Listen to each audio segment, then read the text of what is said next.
जी, नमस्कार आप सभी का दर्शकों का मुजफ्फरपुर के दर्शकों एवं श्रोतागणों का इस 7 बजे की लाइव सेशन में मैं आप लोगों के सामने हाजिर हुआ हूँ।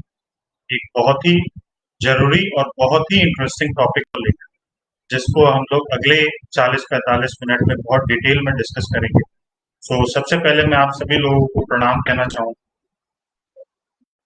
आशा करता हूँ आप लोग इस कोविड की विषम परिस्थिति में भी सुरक्षित होंगे, घर पर होंगे और अ, याद से वैक्सीनेशन करवा रहे होंगे। जैसा कि आज नीतीश सरकार ने भी लॉकडाउन खोलने की बात कही है, लेकिन फिर भी हमें सावधानी बरतनी है। हम अभी 1 मिनट वेट करते हैं ताकि हमारे साथी ज़्यादा से ज़्यादा जुड़ सकें और फिर उसके बाद हम बहुत ही इंटरेस्टिंग टॉपिक कि स्वरोजगार के तरफ बिहार का बढ़ता कदम और उसमें हम कैसे सहभागी बन सकते हैं, इस टॉपिक को लेके आया हूँ मैं आप लोगों के सामने।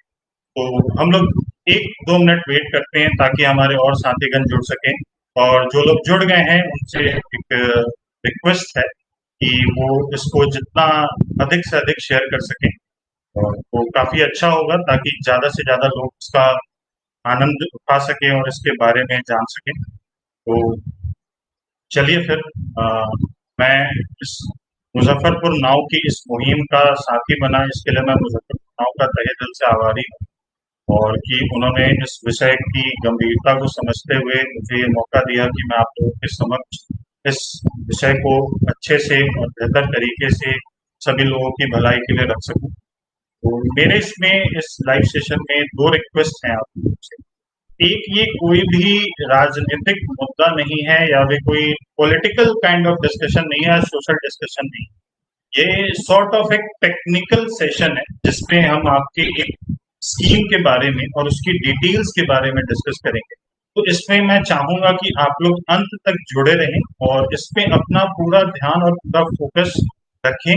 जो बातें बताई जाएंगी या जो बातों के विषय में डिस्कस किया जाएगा, ताकि आपके कोई भी अगर डाउट्स होते हैं या कोई भी आपको क्वेश्चंस होते हैं तो आप बिल्कुल चाहें तो कमेंट सेक्शन में डाल सकते हैं। अगर वो क्वेश्चंस हमें लगेगा कि इस लाइव सेशन के दौरान लेने से और भी दर्शकों का फायदा होगा तो उस लाइव सेशन के दौरान ही उन क्वेश्चंस का आंसर किया जाएगा। अदरवाइज हम लोग कोशिश करेंगे कि आगे चल के जो भी होगा आपको रिप्लाई के माध्यम से सारे आंसर दे दिए जाए। तो मेरी एक दरखास्त है आप लोगों से, क्योंकि जो भी इससे जुड़ रहे हैं काफी ध्यानपूर्वक और काफी अच्छे तरीके से इसको सुने, ताकि आप इसका जितना ज़्यादा से ज़्यादा हो सके लाभ उठा सकें और इसको जितना ज़्यादा से ज़्यादा हो सके अभी शेयर करें। हम लोग बस मात्र 30-40 सेकंड में शुरू करते हैं और जैसा कि बस उससे पहले मैं छोटा सा एक संदेश अपने माध्यम से मुजफ्फरपुर नाव के माध्यम से देना चाहता हूँ कि जैसा कि अभी हमारा देश बहुत ही विषम परिस्थितियों से, हमारा देश, हमारा बिहार राज्य और खास करके हमारा ये प्यारा सा शहर मुजफ्फरपुर बाहर आया है। लॉकडाउन बहुत जगह खुलने वाले हैं, लेकिन हमें सतर्कता बरतनी उतनी ही है जितनी हम पहले 1-2 महीने से बरतते आ रहे हैं।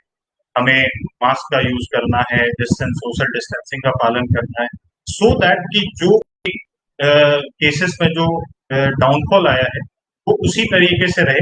अगर हम थोड़ी सी अपनी अवेयरनेस कम करेंगे तो हो सकता है कि फिर हम उस तरफ बढ़े। तो इसीलिए मेरा एक मुजफ्फरपुर नाव की तरफ से एक आप लोगों से एक संदेश था कि आप लोग अभी भी अनलॉक के बाद भी सारे कोविड नॉर्म्स को फॉलो करें। तो चलिए फिर अब साथीगण जुड़ चुके हैं तो फिर शुरू करते हैं। तो जो ये लाइव सेशन है, मैं सबसे पहले बता दूं, ये आपको ये बताएगा कि बिहार सरकार की स्वरोजगार के तरफ जो बढ़ता कदम है उसके तहत एक योजना लाई जा रही है नीतीश सरकार के थ्रू और माननीय उद्योग मंत्री शाहनवाज हुसैन जी के थ्रू, जिसका नाम है मुख्यमंत्री युवा उद्यमी योजना, मुख्यमंत्री महिला उद्यमी योजना और मुख्यमंत्री अति पिछड़ा और अनुसूचित जनजाति योजना। ये 4 योजनाएं हैं जो अलग अलग कैटेगरी के लोगों के लिए है, जैसे कास्ट के बेसिस पे, जेंडर के बेसिस पे और उसके अकॉर्डिंग। तो इस पूरे लाइव सेशन को हम लोग ज्यादा अच्छे तरीके से समझने के लिए, जानने के लिए कोशिश करेंगे और मैं इस तरीके से इसको स्ट्रक्चर करूंगा कि मैं इसको 4 सेक्शंस में डिवाइड करके चलूंगा। तो पहले सेक्शन में हम लोग जल्दी से डिस्कस करेंगे 2 से 3 मिनट में कि ये स्कीम है क्या, ये स्कीम का जन्म कहाँ से हुआ, क्यों ये स्कीम की जरूरत पड़ी, क्यों ये स्कीम को लाया जा रहा है।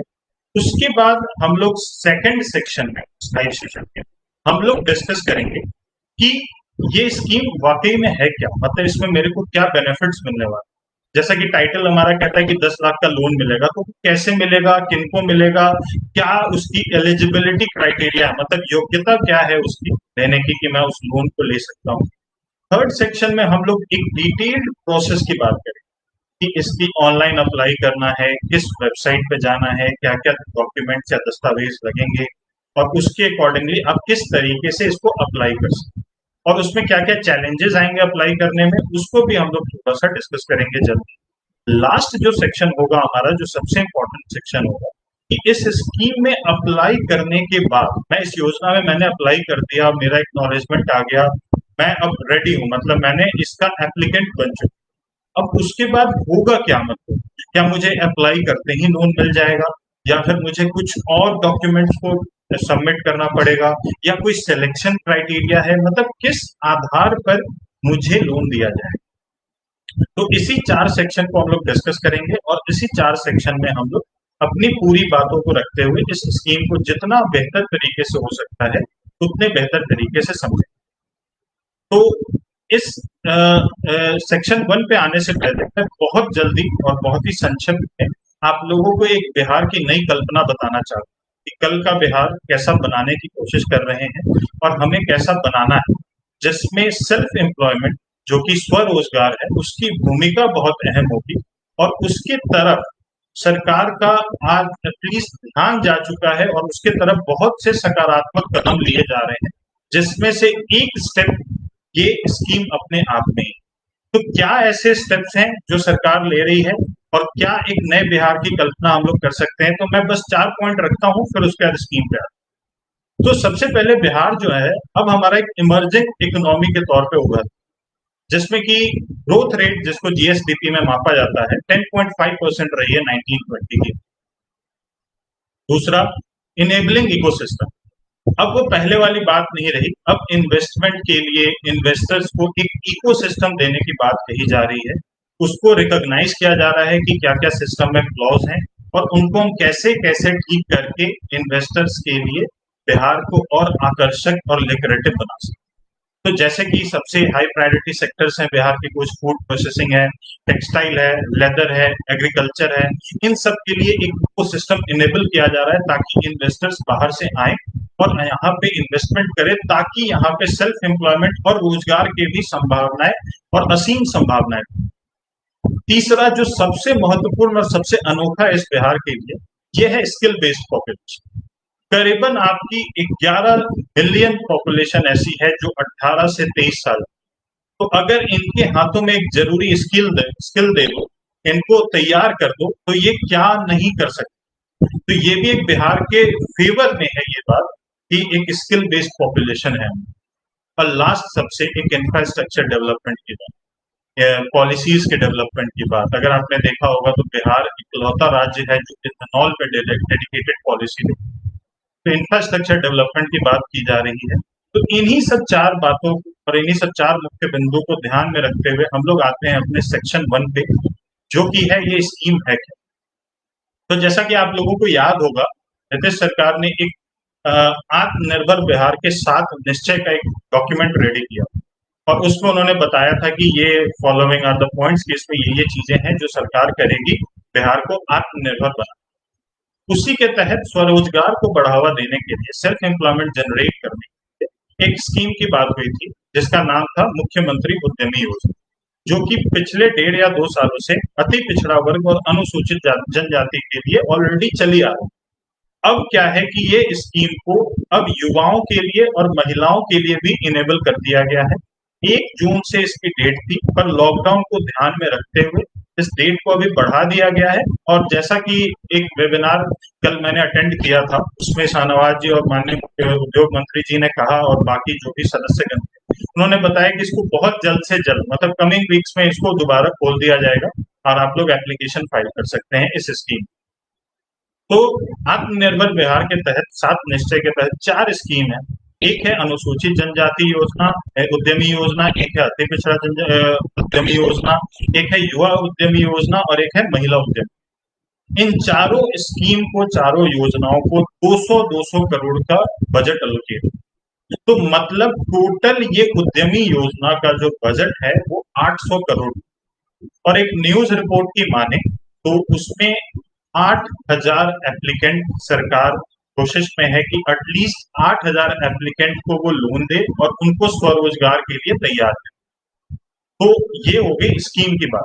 ये है जहां से ये स्कीम निकला है, जो जननी है इस स्कीम की वो है 7 निश्चय आत्मनिर्भर बिहार। और अब हम लोग आते हैं सेक्शन 2 में, जहां पे हम लोग काफी डिटेल में इस स्कीम की बात करेंगे कि स्कीम में मिल क्या रहा है, मतलब इस योजना में हमें मिलने क्या जा रहा है। तो इस योजना में ये है कि आपको 10 लाख तक का लोन दिया जाएगा ताकि आप कुछ लघु उद्योग तैयार कर सकें और लघु उद्योग को कैरी आउट कर सकें। 10 लाख तक का लोन दिया जाएगा, 10 लाख का लोन नहीं दिया जाएगा। अगर आपकी प्रोजेक्ट और उसकी अगर वैल्यू लगती है कि हाँ ये उद्योग 10 लाख का है तो आपको 10 लाख का लोन दिया जाएगा। अगर बिहार सरकार की कमेटी को ये लगता है कि ये उद्योग अगर 6 लाख का है तो आपको 6 लाख रुपए दिए जाएंगे, अगर 2 लाख का है तो 2 लाख, मतलब अप टू 10 लाख के लोन का प्रावधान। अब इसमें बेनिफिट्स क्या है? बेनिफिट नंबर 1, लेट सपोज कि हमें 10 लाख का लोन मिल जाता, तो 10 लाख के लोन में 50% का अनुदान या ग्रांट है। मतलब 10 लाख का लोन अगर मुझे मिलता है तो 5 लाख रुपए मुझे वापस करने की जरूरत नहीं है गवर्नमेंट। मतलब क्या हुआ कि वो मुझे एज ए ग्रांट मिल गया, एज ए अनुदान मिल गया, जो कि अब मुझे सरकार को वापस नहीं कर। अब बाकी बचे 50% का क्या होगा? उस 5 लाख को क्या मुझे वापस करना है? जी हाँ, आपको वो वापस करना है, लेकिन उसमें भी बहुत बेहतरीन बेनिफिट दिया गया है। वो बेनिफिट ये है कि पहला, वो तो इंटरेस्ट फ्री है, महिलाओं के लिए इंटरेस्ट फ्री है और युवाओं के लिए जस्ट एक बेयर मिनिमम है, वो 1% का ब्याज दे रहे हैं रिमेनिंग 50% पे। और जब आपको लोन की आखिरी किस्त मिलेगी, मतलब 2 किस्तों में ये लोन मिलेगा आपको, जब ये लोन की आखिरी किस्त आपको मिल जाएगी उसके 1 साल के बाद, मतलब ऐसा नहीं है कि लोन मिलते ही आपको चुकाना है ये रिमेनिंग 50%, जब लोन की आखिरी किस्त मिल जाएगी उसके 1 साल के बाद इन 84 इंस्टॉलमेंट, जो कि रफली अगर 5 लाख का देखें तो 3,000 के करीब है, आपको 84 इंस्टॉलमेंट्स में ये लोन को वापस करना है, किसको? गवर्नमेंट। तो देखिए सबसे पहला बेनिफिट क्या हुआ? 50% का तो मुझे ग्रांट ही मिल गया, तो वो मुझे वापस ही नहीं करना। बाकी बचा 50% जो है, उस 50% में भी मुझे क्या बेनिफिट मिल रहा है कि मैं अपने उद्योग को तैयार करूंगा, 1 साल तक कैरी आउट करूंगा, उसके बाद महीने के मात्र 3,000 रुपए बिना किसी ब्याज के मुझे सरकार को वापस। ये है ये स्कीम की खासियत। और इस स्कीम में एक सबसे बड़ी बात क्या है कि इसको बैंक से लिंक नहीं किया। इस स्कीम में लोन देने की प्रक्रिया में बैंक का कहीं कोई रोल नहीं है, सिर्फ आपके एक अकाउंट के अलावा। इसमें बैंक का कोई भी किसी भी तरीके का रोल नहीं है। तो कल को अगर आपको कोई कहता है कि बैंक के थ्रू होना है, वो गलत कह रहा है। ये जो लोन है ये बिहार सरकार अपने बिहार स्टार्टअप फंड ट्रस्ट के थ्रू डिस्बर्स करेगी, सीधा आपके अकाउंट में जाएंगे और आपको रीपेमेंट भी सरकार को ही करना है। इसमें आपको बैंक से न लोन मिलेगा न बैंक को लोन वापस कर। सरकार ने देखा कि जब छोटे उद्योग के लिए क्या होता है कि कोलेट्रल की, गारंटी की, ये सब की दिक्कतें आती हैं, तो इसलिए उन्होंने ये करा कि उन्होंने बैंकिंग को हटा ही दिया है। उन्होंने बोला कि ये सीधा scheme Bihar startup fund trust के थ्रू डिस्बर्स किया जाएगा पैसा, और सारा पैसा वही देंगे और आपको रीपेमेंट भी उनको। तो ये हो गई आपकी सेक्शन 2 की बात कि ये योजना है क्या। इसी में आगे बात कर लेते हैं कि आपकी एलिजिबिलिटी क्राइटेरिया क्या है, कि मतलब ये लोन किनको किनको मिल सकता है। तो सबसे पहला जो इसमें एलिजिबिलिटी या योग्यता है वो ये है कि आप बिहार के निवासी होने जरूरी। मतलब आपको क्या होना होगा? आपको बिहार का डोमिसाइल होना होगा। दूसरा, एटलीस्ट आपको 10+2 किए रहना। इंटरमीडिएट आपको करना होगा, या इंटरमीडिएट के इक्विवेलेंट जो 2 डिग्रियां होती हैं, आईटीआई और पॉलिटेक्निक डिप्लोमा, वो आपको करना होगा। तीसरा, उम्र की सीमा है 18 से 50 वर्ष की आयु होनी चाहिए, क्योंकि ये युवा उद्यमी योजना है, तो उन्होंने इस वजह से ये एज को डिटरमाइन किया है कि 18 साल से 50 साल की आपकी एज। पहला, निवासी होने चाहिए आप बिहार के। दूसरा, आपको 10+2 होना होगा शैक्षणिक योग्यता। उम्र योग्यता 18 से 50 साल है। और जो चौथा है वो है आपको इकाई, जो भी आपकी यूनिट है, जो बिजनेस यूनिट है आपकी, वो या तो प्रोप्राइटरशिप हो सकती है, या पार्टनरशिप हो सकती है, या प्राइवेट लिमिटेड कंपनी हो सकती है, या एलएलपी हो सकती है। तो ये जो चार आपकी योग्यता है ये है, और जो अति पिछड़ा और अनुसूचित है उनके केस में जाति प्रमाण पत्र की भी आवश्यकता पड़ती है। तो ये हो गई आपकी योग्यता, जो कि एलिजिबिलिटी क्राइटेरिया है कि कौन लोग इसमें जा सकते हैं। मैं जल्दी से रिपीट कर देता हूँ। आपको बिहार का रेसिडेंट होना पड़ेगा, मतलब कि आपके पास एक डोमिसाइल या आवासीय प्रमाण पत्र होना चाहिए। आपको 10+2 करना होगा। शैक्षणिक योग्यता आपकी इंटरमीडिएट या डिप्लोमा या आईटीआई होनी चाहिए, या फिर आपकी और आपकी उम्र 18 से 50 वर्ष होनी चाहिए। और आपकी जो बिजनेस यूनिट है वो क्या होनी चाहिए, या तो प्रोप्राइटरशिप होनी चाहिए, या पार्टनरशिप होनी चाहिए, प्राइवेट लिमिटेड होनी चाहिए, या एलएलपी होना चाहिए। ठीक है, ये है आपकी योग्यता। अब आते हैं इसमें जो थर्ड हमारा है, उसमें हम लोग आते हैं कि इसका प्रोसेस क्या है अप्लाई।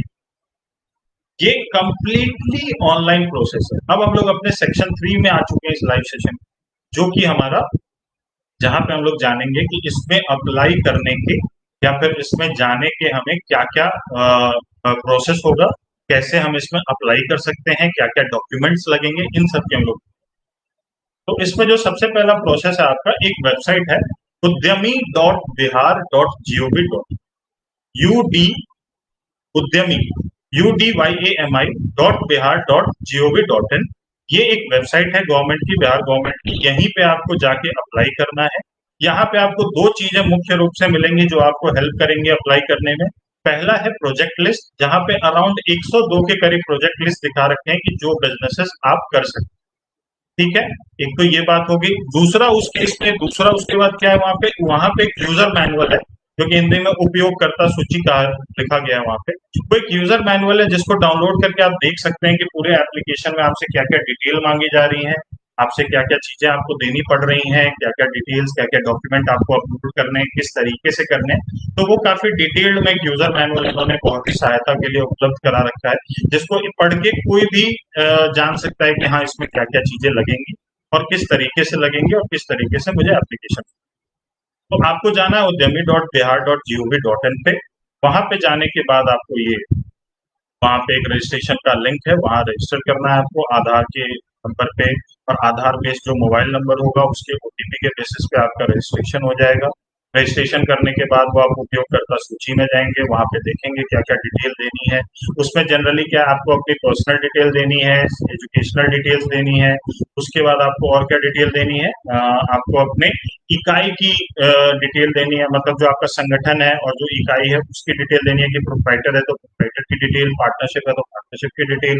और उसके बाद साथ के साथ ही आपको परियोजना की डिटेल देनी है, मतलब जो भी प्रोजेक्ट आप सोच रहे हैं उसकी डिटेल आपको देनी है कि कितने की लागत है, उसमें कितने का फिक्स्ड एसेट लगेगा, मतलब अचल संपत्ति कितने की लगेगी, कितने की वर्किंग कैपिटल लगेगा, उसमें कितने का लोन कितने के फॉर्म में होगा, क्या कोई एग्जिस्टिंग लोन चल रहा है क्या आपका बैंक से, ये सारी डिटेल्स आपको वहां पे देनी। तो ये आपको ऑनलाइन माध्यम तरीके से, और उसके बाद उसके लास्ट में कुछ कुछ डॉक्यूमेंट्स है जो आपको अपलोड करना होगा। जो डॉक्यूमेंट्स मैं मुख्य रूप से आपको बता देता हूँ क्या क्या। सबसे पहला उसमें है कि आपको अगर जाति प्रमाण पत्र एप्लीकेबल है तो आपको जाति प्रमाण पत्र देना होगा। उसके बाद डेट ऑफ बर्थ प्रूफ के लिए आपको मैट्रिक की अपनी सर्टिफिकेट लगानी होगी। उसके शैक्षणिक योग्यता के लिए आपको अपना इंटरमीडिएट या डिप्लोमा या आईटीआई का लगाना पड़ेगा। उसके बाद आपको डोमिसाइल के लिए आपको आवासीय प्रमाण पत्र या डोमिसाइल सर्टिफिकेट लगाना पड़ेगा। उसके बाद आपको इकाई, अगर आपकी मान लीजिए प्राइवेट लिमिटेड है या पार्टनरशिप है, तो जैसे सब जानते हैं कि उसका पैन कार्ड अलग हो, तो उसकी पैन आपको अपलोड करनी पड़ेगी। उसके बाद नेक्स्ट आता है आपका कि प्रोप्राइटर है तो क्या होगा, प्रोप्राइटर के केस में निजी पैन कार्ड आप। उसके बाद आपको इकाई का प्रमाण पत्र देना होगा, जो कि एमएसएमई में रजिस्ट्रेशन होता है। उद्यम पे आप रजिस्ट्रेशन कर सकते हैं, जिसको पहले उद्योग आधार कहा जाता था, वो अब आपका क्या बन चुका है, वो अब आपका उद्यम बन चुका है। तो उद्यम में आपको रजिस्ट्रेशन कर सकते हैं। उसकी भी रजिस्ट्रेशन प्रक्रिया बहुत ही सरल है, उसमें कोई डॉक्यूमेंट नहीं लगता, आप अप्लाई करते हो, एक्नॉलेजमेंट आ जाता है आपके पास। और उसके बाद साथ के साथ ही आप उसमें क्या कर देते हो, 15 दिन के अंदर आपको वो रजिस्ट्रेशन सर्टिफिकेट दे देते हैं। वो रजिस्ट्रेशन सर्टिफिकेट आप, जैसा कि हमने अति पिछड़ा और पिछले वाले स्कीम में देखा था कि अगर आपके पास सर्टिफिकेट आने में डिले हो रहा है तो आप उसकी एक्नॉलेजमेंट की कॉपी भी लगा सकते हो, और जब मान लो आपका लोन अप्रूव हो जाता है तो आप उद्यम का रजिस्ट्रेशन सर्टिफिकेट उस टाइम पे जमा कर सकते जो इसमें एक मेन चैलेंज है, या फिर मैं कहूंगा जो एक एडिशनल डॉक्यूमेंट है जिसके लिए आपको थोड़ी मेहनत करनी पड़ सकती है, वो है आपकी करंट अकाउंट। आपको अपने संस्था का या इकाई का करंट अकाउंट खुलवाना पड़ेगा। और क्योंकि ये नए उद्यम के लिए है, तो इसमें डेट्स अलग अलग हैं। मैं युवा उद्यमी के लिए बता दूं, युवा उद्यमियों के लिए जो करंट अकाउंट होनी चाहिए, तो करंट अकाउंट की ओपनिंग डेट होनी चाहिए, वो 13 मई 2021 के बाद की होगी। मतलब कब की? 13 मई 2021 के बाद का आपका करंट अकाउंट खुला होना चाहिए, क्योंकि ये नए उद्यमियों के लिए है। तो इस वजह से आप पुराना करंट अकाउंट न लगाएं, बाद में हो सकता है कि एप्लीकेशन को आपके कैंसिल कर दें। तो इस वजह से आपको क्या करना होगा? करंट अकाउंट खुलवाना होगा। अब अगर आपका ऑलरेडी प्राइवेट लिमिटेड है या फिर वो चीजें हैं, तो आपको एक नई इकाई करनी पड़ेगी। आप कहते हो कि ठीक है, अगर मैं एक नया उद्यमी हूँ, मेरे पास प्रोजेक्ट प्लान सब कुछ है, मेरे को दिमाग में तो मेरे सारा बिजनेस है, बट अब मुझे पैसा चाहिए और इसी स्कीम से चाहिए, तो फिर मैं क्या करूँ? आपके लिए सबसे बेस्ट ऑप्शन है कि आप प्रोप्राइटरशिप में जाइए। प्रोप्राइटरशिप में कोई एक सेपरेट रजिस्ट्रेशन की जरूरत नहीं होती, जैसे कि प्राइवेट लिमिटेड में या पार्टनरशिप में डील बनाना होता है, या फिर एलएलपी में जाके आपको एमसीए की वेबसाइट पे जाके आपको रजिस्टर करना होता है। प्रोप्राइटरशिप में ऐसी कोई रिक्वायरमेंट नहीं है। आप एक निजी पैन कार्ड के बेसिस पे और एक जीएसटी रजिस्ट्रेशन नंबर लेके, जो भी आपका बिजनेस है उसके नाम पे आप एक जीएसटी रजिस्ट्रेशन नंबर लेके अपनी प्रोप्राइटरशिप शुरू कर सकते हैं, और उस प्रोप्राइटर की आप क्या कर सकते हैं? उस प्रोप्राइटर का आप अकाउंट खुलवा सकते हैं। ठीक है? तो उसमें जब आपका करंट अकाउंट खुल जाएगा, तो उस करंट अकाउंट का जो कैंसल चेक होगा, वो आपको एप्लीकेशन भरते टाइम कैंसल अकाउंट चेक की detail, cancel check as a documentary proof लगाना होगा। और उसके बाद जो है,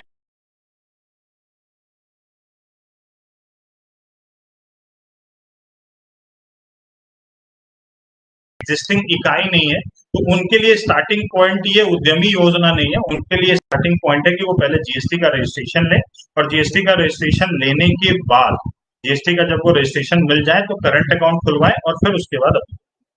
और ध्यान रहे, करंट अकाउंट 13 मई 2021 के बाद का होना चाहिए।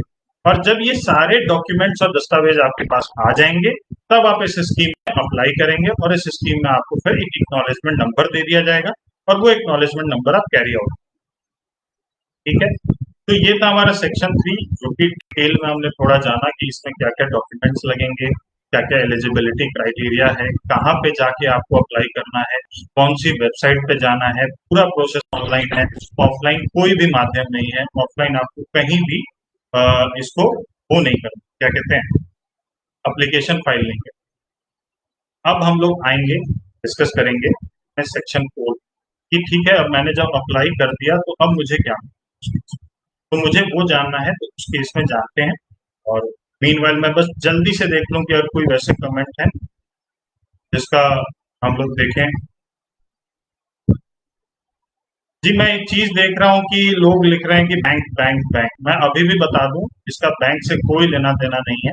अगर आपको किसी ने ये बताया है कि इसका बैंक से लेना देना है, बैंक की दिक्कतों की वजह से ही गवर्नमेंट ने इस चीज को शुरू करा है, इस स्कीम को शुरू करा है। और अपने एंड पे ही ये लोग डिस्बर्स कर रहे हैं लोन के अमाउंट को। बैंक की इसमें कोई भूल नहीं। अब हम लोग आते हैं सेक्शन 4 पे कि हमारा लाइव सेशन क्या है। सबसे महत्वपूर्ण, मैंने डॉक्यूमेंट्स कर लिए, मैंने जीएसटी नंबर ले लिया, मैंने सब कुछ कर दिया। अब आगे होगा क्या? मतलब मुझे कब मिलेगा पैसा? मुद्दे की बात है वो की जाए कि मुझे पैसा कब मिलेगा। मतलब सारी चीजें सही है कि हाँ भाई, आप डॉक्यूमेंट सारे इकट्ठे कर लो, आप ऑनलाइन चले जाओ, आप ये कर लो, 7 निश्चय बिहार के, सब कुछ सही है, सब कुछ समझ में आता है। जो मेन चीज है वो ये है, वो ये कब मिलेगा उसके बारे में जानते हैं, उसके बारे में बात करते हैं कि ये कब मिलेगा। तो इसमें क्या है, जो गवर्नमेंट ने अभी कहा है कि पहली तिमाही, मतलब for the first 3 months they will just accept the application. तो पहले 3 महीने तो वो एप्लीकेशन एक्सेप्ट करने वाले हैं। जब भी खुलेगा तो उसके 3 महीने तो एप्लीकेशन की एक्सेप्टेंस। उसके बाद सरकार ने अपने संकल्प डॉक्यूमेंट में कहा है कि अगर 3 महीने तक उनको लगता है कि एक एडिक्वेट एप्लीकेशन की संख्या नहीं आई है, तो वो उसको एक्सटेंड कर देंगे फॉर द नेक्स्ट 3 मंथ। तो जैसे कि एग्जांपल लेते हैं, जून में शुरू, जून जुलाई अगस्त, ये 3 महीने में एप्लीकेशन लिया जाएगा। अगस्त में सरकार नोटिफिकेशन ला सकती है अगर उनको लगता है कि एप्लीकेशन कम आए, तो नेक्स्ट 3 मंथ्स के लिए, मतलब सितंबर अक्टूबर नवंबर के लिए। जब ये एप्लीकेशन की प्रोसेस खत्म होगी, जब ये एप्लीकेशन का प्रोसेस खत्म हो जाएगा, तो फिर उस केस में क्या होगा, एक कमेटी बैठेगी, 11 या 10 सदस्यों की कमेटी है, जो कि हर एप्लीकेशन को रिव्यू करेगी, डिटरमाइन करेगी कि क्या प्रोजेक्ट सही है, डॉक्यूमेंट इन प्लेस है नहीं है, क्या सीरियसनेस है। जैसे उसमें बहुत सी चीजें आपसे पूछी जा रही है कि क्या आप नौकरी में है, क्या आपका परिवार का सदस्य नौकरी में है, तो वो सब चीजों को फैक्टर में लेते हुए वो एक सिलेक्शन क्राइटेरिया करेंगे, और सिलेक्शन के बेसिस पे आपके अगर एप्लीकेशन का चयन होता है तो आपको इन्फॉर्म किया जाएगा कि आपको your application has been selected, और वो आप उसी वेबसाइट पे ट्रैक कर सकते हो कि आपके एप्लीकेशन का स्टेटस क्या है। जैसे ही आपका सिलेक्शन होगा तो उसके बाद सरकार बोलेगी कि अब आओ अब डिटेल्ड डॉक्यूमेंट दो मुझे, और अपने डिटेल्ड प्रोजेक्ट प्लान दो, जिसको टेक्निकल टर्म्स में हम लोग डीपीआर कहते हैं, जिसको डिटेल प्रोजेक्ट। आपको ध्यान रहना चाहिए ये बात कि जब आप एप्लीकेशन फाइल कर रहे हो तब डीपीआर की रिक्वायरमेंट नहीं है। डीपीआर की रिक्वायरमेंट तब है जब आपकी लोन की एप्लीकेशन अप्रूव हो जाए, तब आपको डिटेल प्रोजेक्ट रिपोर्ट प्रिपेयर करना है और भी जरूरी डॉक्यूमेंट्स प्रिपेयर करने हैं, और उसके बाद आपको क्या करना है, सबमिट कर सरकार को सबमिट। अब यहाँ पे जैसा मैं जो गवर्नमेंट ने डॉक्यूमेंट्स इशू करे हैं, जो नोटिफिकेशन इशू करे हैं, मैं उसके बेसिस पे आपको ये चीजें बताऊँ। तो वहां पे ये लिखा गया है कि सरकार को लगता है कि डीपीआर एक टेक्निकल डॉक्यूमेंट है, तो उसके लिए तैयार करने के लिए भी, डीपीआर को प्रिपेयर करने के लिए भी प्रशिक्षण दिया जाएगा जो भी एप्लीकेंट्स होंगे, और उसके बाद उनको बोला जाएगा कि आप डीपीआर सबमिट करते ही आपकी प्रोजेक्ट की वैल्यूएशन हो जाएगी कि आपको 10 लाख मिलना है, 8 लाख मिलना है, 5 लाख मिलना है, क्या मिलना है, वो सब उसके बेसिस पे अमाउंट फाइन हो जाएगा, और वो अमाउंट आपको एक 2 इंस्टॉलमेंट में, मतलब in 2 installment you will get the sanction amount. अब मान लो 10 लाख है, तो पहला आपको मिलेगा 5 लाख रुपए। उस 5 लाख रुपए में आप क्या करोगे, आप उसको यूज करोगे, उद्योग करना स्टार्ट करोगे। अगर आपको कोई दिक्कत आएगी तो जिला उद्योग के नॉमिनेट किया गया, वहां पर नोडल पदाधिकारी हैं, वो आपको हेल्प करवाएंगे आपके उद्योग के स्टार्ट करने में जो भी यथासंभव। और उसके बाद 30 दिन के अंदर या 45 दिन के अंदर आपका उद्योग स्टार्ट हो जाता है, तो आपको सेकंड इंस्टॉलमेंट, तो मतलब 5 लाख आपको तब मिल गए, 5 लाख आपको। अब जिस दिन आपको सेकंड इंस्टॉलमेंट मिला है, जिस डेट को आपको सेकंड इंस्टॉलमेंट मिला है, उसके 1 साल के अंदर, उसके 1 साल के बाद, सॉरी 1 साल के बाद आपको फिर 84 इंस्टॉलमेंट में वो 50% अमाउंट, मतलब एक किस्त जो मिली है वो आपको 84 इंस्टॉलमेंट्स में बिना किसी इंटरेस्ट के, और युवाओं के महिला के केस में बिना किसी इंटरेस्ट के, और युवाओं के केस में 1% ब्याज के साथ आपको वापस कर। तो इस तरीके से आपको के लिए पैसा मिलेगा, आप उद्योग कैरी करो।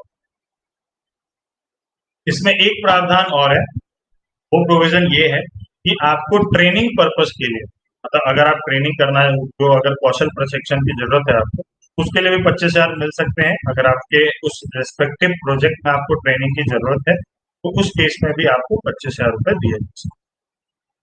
तो ये एक ओवरऑल स्कीम का एक ढांचा है जिसमें स्वरोजगार मुख्य रूप से फोकस में है, क्योंकि सेल्फ एम्प्लॉयमेंट का फायदा क्या होता है ना, कि वो आगे एम्प्लॉयमेंट जनरेट कर, रोजगार ठीक है आप अपने लिए कर रहे हो, लेकिन स्वरोजगार में एक बेनिफिट क्या होता है कि आप दूसरों के लिए भी रोजगार जनरेट करते हो। तो जो सरकार का मोटिव है या जो भी इंटेंशन कही है वो यही है कि सेल्फ एम्प्लॉयमेंट को बढ़ावा देना, जितना ज्यादा से ज्यादा दिया जा सके। अब इसमें कुछ चैलेंजिंग बातों को डिस्कस कर लेते हैं जल्दी से, जहाँ पे मुझे लगता है कि लोगों को चैलेंज आ सकता है, तो उन चीजों को एक बार समझ लेते हैं। उससे पहले मैं बस एक बार और कमेंट्स देख, जनरल में जो लोग आते हैं उनको मिलेगा, बिल्कुल मिलेगा, जनरल लोगों के लिए भी अप्लाई हो चुका है। I need this, how can I get, आपको बस उद्यम बिहार पे जाना है और वहां पे आपको जाके अप्लाई करना है, और जल्दी से देख लो फिर हम लोग आते हैं। करंट अकाउंट खुलने के बाद अगर लोन नहीं मिलेगा तो फिर आपको, अगर उद्यम आपको कंटिन्यू करना है, अगर आपको लगता है कि आपको एम्प्लॉयमेंट कंटिन्यू करनी है तो आप कंटिन्यू कर लें, और अगर आपको लगता है कि नहीं स्कीम के बेसिस पे ही थे, आपकी स्कीम में पैसा मिलता तो भी आप करते, तो आप वो करंट अकाउंट कैंसिल कर सकते हैं। जीएसटी नंबर का आगे आप देख सकते हैं उसकी सरेंडर की, यही सेम है। सर प्रोजेक्ट का लिमिट 10 लाख के बिलो होना चाहिए क्या? देखिए ऐसा क्या है ना, प्रोजेक्ट की लिमिट पे कोई चर्चा नहीं है।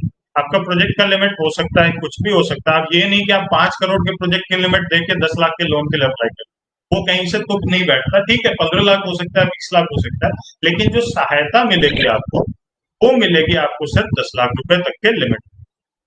2021 से पहले का करंट अकाउंट है तो होगा, जी, अब इसमें क्या है कि 2021 से पहले का करंट अकाउंट है, आप उस वेबसाइट पे अगर आप जाएँगे, तो वहाँ पे आपको क्लियरली दिखेगा लिखा हुआ कि जो भी अति पिछड़ा है उनके केस में डेट पुरानी है 2018-19 से, क्योंकि जब से स्कीम आई थी।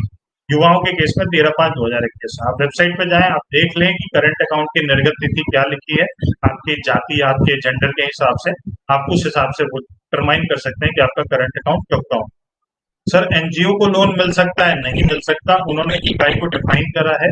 कोई भी नॉन चैरिटेबल पर्पस, वो चैरिटेबल पर्पस के लिए नहीं दे रहे हैं, ये बिजनेस पर्पस के लिए लोन है, बिजनेस लोन है।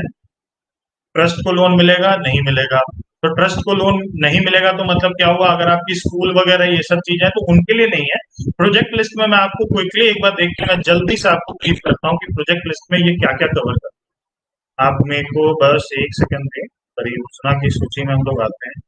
तो जैसे जो लघु उद्योग है ना आपका, जैसे आइसक्रीम उत्पादन, आईटी बिजनेस केंद्र, आटा सत्तू बेसन उत्पादन, आभूषण निर्माण workshop, air condition repairing, LED bulb सजावट, ऑटो गैरेज, कंप्यूटर हार्डवेयर, कशीदाकारी और wood based craft industries, cooler manufacturing, agri equipment manufacturing unit, banana fibre, manufacturing of hair oil, disposable diaper, detergent powder, repair of diesel engine, desktop publishing and screen printing, dry cleaning, oil mill, pulse mill, brass, paper cup end plate, medical diagnostic centre, इस तरीके के 102 projects हैं जिनको ये loan देने की बात है। तो आप ये ना, ये इसको कैंसिल कर दें, जो भी ट्रस्ट वाले लोग हैं आप इसमें ना जाएं, और आप जा भी नहीं सकते, आपके एप्लीकेशन को कैंसिल कर दिया जाएगा।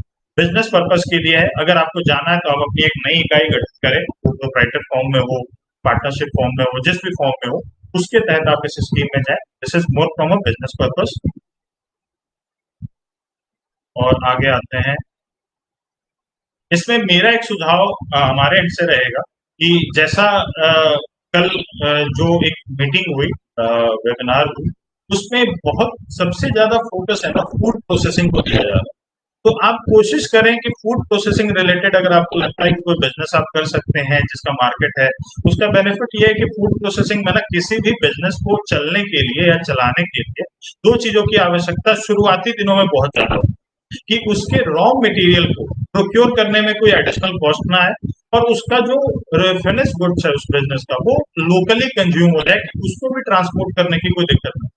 तो फूड प्रोसेसिंग का ये एक फायदा है कि बिहार अपने आप लार्जेस्ट प्रोड्यूसर ऑफ फ्रूट्स है, वेजिटेबल्स है, हॉर्टिकल्चर में आप जाए वहां की भी डेडिकेटेड स्कीम्स है। तो कोशिश करें फूड प्रोसेसिंग को एक्सप्लोर करने का। और मुझे अगर नया बिजनेस स्टार्ट करना हो तो जी बिल्कुल ये नए बिजनेस के लिए ही है। अगर इसमें पुराने लोग हैं तो उनको भी एक नई इकाई लगानी पड़ेगी, और गवर्नमेंट की कोशिश भी ये है कि उन्हीं को लोन दिया जाए जो थोड़े से सीरियस अप्रोच रखते हैं और जो थोड़ा सा बढ़ना चाहते हैं सेल्फ एम्प्लॉयमेंट के थ्रू। अब इसमें मैं इसको टेकअप नहीं करना चाहता था, लेकिन क्योंकि मुझे दिख गया है तो मैं बोलना चाहूंगा। नेगेटिव कमेंट्स हैं, बिल्कुल मैं अग्री करता हूँ, हर कोई बोलेगा कि सरकारी सिस्टम ऐसे है, वो चीज है। तो मैं उस चीज में बस एक ही बात कहता हूँ कि ये कोई आज का नहीं है, कल का नहीं है, और ये भारत की एक समस्या है। अगर आप इसी चीज को लेके बैठे रहेंगे तो ठीक है, आप करिए, आप मत करिए अप्लाई। लेकिन अगर आप कुछ सीरियस अप्रोच रखना चाहते हैं और आप आगे बढ़ना चाहते हैं कि हाँ ठीक है, मुझे कुछ लाभ लेना है और बिजनेस को आगे बढ़ाना है, आप बिल्कुल इस स्कीम में जाएं। और एक बार अप्लाई करने में आपको कोई समस्या नहीं है, कोई दिक्कत नहीं है, अगर आप वाकई में स्वरोजगार की तरफ बढ़ना चाहते हैं तो।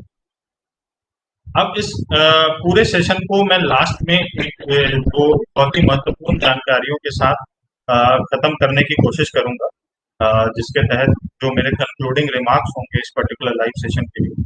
मुझे जैसा लग रहा है कि मैंने बहुत जरूरी क्वेश्चन ले लिए हैं, और जो इसमें से सबसे जरूरी जो क्वेश्चन निकल के आया है वो क्वेश्चन यही है कि एक तो जाति का सब जातियों के लिए है, सामान्य के लिए एक रूप से कर दिया गया है, लॉकडाउन होते ही खत्म होते ही कमिंग वीक्स में इसको खोल दिया जाएगा एप्लीकेशन के लिए। प्रोसेस ऑनलाइन है पूरी, डॉक्यूमेंटेशन आपको प्रिपेयर करना पड़ेगा। नए उद्यम के लिए है, उसके लिए कपड़ा का कारोबार, जी बिल्कुल आपको कपड़ा के लिए भी मिलेगा। आपको थोड़ा सा आप जाओ, आप थोड़ा है ना लघु उद्योग की तरफ जाओ, मैन्युफैक्चरिंग की तरफ जाओ, छोटी चीजें ही सही लेकिन बनाओ, उसके तरफ सरकार का थोड़ा सा ज्यादा। अब आप इसको लेके ट्रेडिंग की तरफ बढ़ना चाहोगे तो थोड़ा सा डिस्करेज। अब इसमें आते हैं जो एक प्रमुख सिलेक्शन क्राइटेरिया होगा आपके एप्लीकेशन को सिलेक्ट करने का, जो इसमें गवर्नमेंट ने ये कहा है कि इसका क्या करेंगे, वो डिस्ट्रिक्ट बेस्ड टारगेट बनाएंगे जो कि पॉपुलेशन के बेसिस, मतलब जिलावर जो भी आबादी होगी उसके तहत ये एप्लीकेशन को डिटरमाइन करेंगे और एप्लीकेशन को अप्रूव। अब बात आती है कि आपको इसमें दिक्कतें परेशानी हो रही हैं या फिर आपको इसका स्टेटस जानना है या कुछ मदद जाननी है, तो आप कहाँ जाएंगे? अगर आप वहां पे वेबसाइट पे भी जाएंगे तो नोडल पदाधिकारियों के नाम है और जिला उद्योग केंद्र में जाके आप पता कर सकते हैं। उसी को ये पॉइंट ऑफ कांटेक्ट बनाया है उन्होंने इस पर्टिकुलर स्कीम के लिए।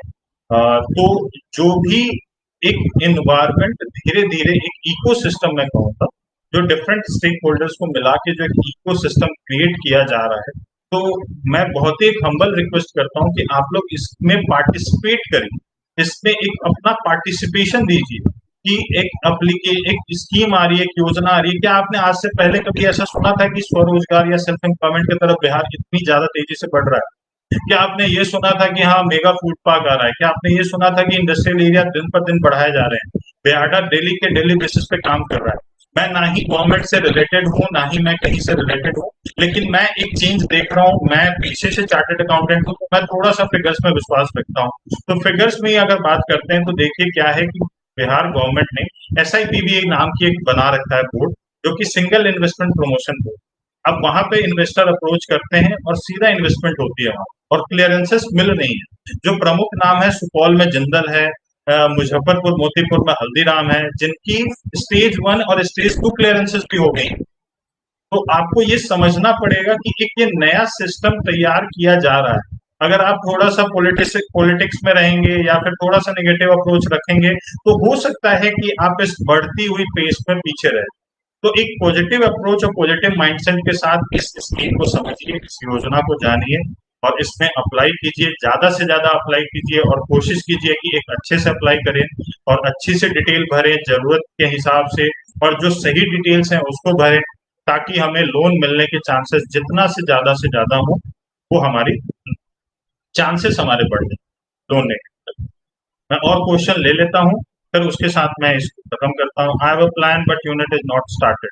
ठीक है, you have a plan, very good. मतलब you just prepare all the requisite documents. आप जितने भी नेसेसरी डॉक्यूमेंट्स बताए गए हैं, जो आप वहाँ वेबसाइट पे भी देख सकते हैं, आप उन सबको लें और उन सब के अकॉर्डिंग अप्लाई कर दें। क्लोथ शॉप के लिए मिलेगा, ट्रेडिंग के केस में कम चांसेस है, थोड़ा सा लघु उद्योग की तरफ जाइए, बिल्कुल मिलेगा।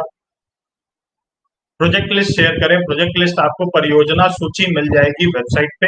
मैं वेबसाइट का नाम दोबारा बता देता हूँ, udyami.bihar.gov.in पे जाएंगे। इसमें दो वेबसाइट्स हैं, एक स्टार्टअप बिहार है, वो पुराना हो चुका, सरकार ने एक नया वेब पोर्टल लॉन्च करा है।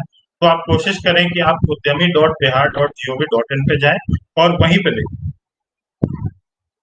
तो इन्हीं सब चीजों के साथ मैं आशा करता हूं कि मैं आप लोगों के किसी थोड़ा बहुत ही सही, लेकिन आप लोगों का ज्ञान और आप लोगों का नॉलेज थोड़ा सा बढ़ा पाया हूं बिहार के एक नए प्रयास के तरफ। आप जरूर इस स्कीम को जानें। आपको अप्लाई करना या ना करना ये आपकी सोच है या आपकी थॉट प्रोसेस है, आप उसके अकॉर्डिंग डिटरमाइन कर सकते हैं। लेकिन आप वेबसाइट को विजिट करें, थोड़ा सा उद्योग मित्र के वेबसाइट को विजिट करें, थोड़ा सा देखें कि बिहार में क्या डेली इन्वेस्टमेंट हो रही है, किस तरीके से काम हो रहा है, क्या क्या चीजों के ऊपर काम किया जा रहा है, कौन सी कंपनीज आ रही हैं, वो किस स्टेज पे हैं। आप किसी भी न्यूज रिपोर्ट को ना विश्वास करें, मत करें। आप खुद से देखें कि ठीक है, मोतीपुर में अगर मेगा फूड पार्क है उसका क्या स्टेटस है, या हल्दीराम अगर आ रहा है, या कोई पॉलिटिकल पार्टी कह रही है कि हम ये कंपनी है फलाना इसको ला रहे हैं, तो आप अपने बेसिस पे उसको डिसाइड करें और एक काफी पॉजिटिव अप्रोच के साथ इस स्कीम को देखें और उसके बाद आगे बढ़े और इस स्कीम में जरूर अप्लाई करें। मैं इसी के साथ अपने इस लाइव सेशन को खत्म करता हूं। अगर आप मुझसे जुड़ना चाहते हैं, मेरा फेसबुक पेज है और मैं निखिल आनंद से आप सर्च कर सकते हैं, आप वहां मेरे से जुड़ सकते हैं। और मैं थोड़ा सा बस ब्रीफ कर दूं अपने बारे में। मैं विगत 10 वर्षों से 8 8 10 सालों से मैं बाहर गुड़गांव में अपना जॉब कर रहा था in multinational companies like big four, जो कि PwC और KPMG। अब मैं खुद सेल्फ एम्प्लॉयमेंट की तरफ बढ़ा हूँ और मैं खुद स्वरोजगार की तरफ बढ़ा हूँ। मैं अपना एक फर्म संचालन कर रहा हूँ बिहार में, जिसका मुजफ्फरपुर पटना सब जगह ऑफिस है। तो आप मेरे से कभी भी चाहे मिल सकते हैं और जान सकते हैं। तो इसी के साथ मैं लास्टली बहुत बहुत दिल से थैंक यू करना चाहूँगा मुजफ्फरपुर नाउ और उनकी टीम का कि उन्होंने मुझे इस लायक समझा और ये अपॉर्चुनिटी दी कि मैं आप लोगों के समक्ष आके इस स्कीम के बारे में बता सकूँ। Lastly thanks to the Muzaffarpur now and thanks to the दर्शक जनों। Thanks a lot. जय हिंद और आप लोग स्वस्थ रहें। और अनलॉक हो चुका है लेकिन थोड़ा सा सावधानी बरतें। इसी के साथ धन्यवाद। आपका दिन शुभ।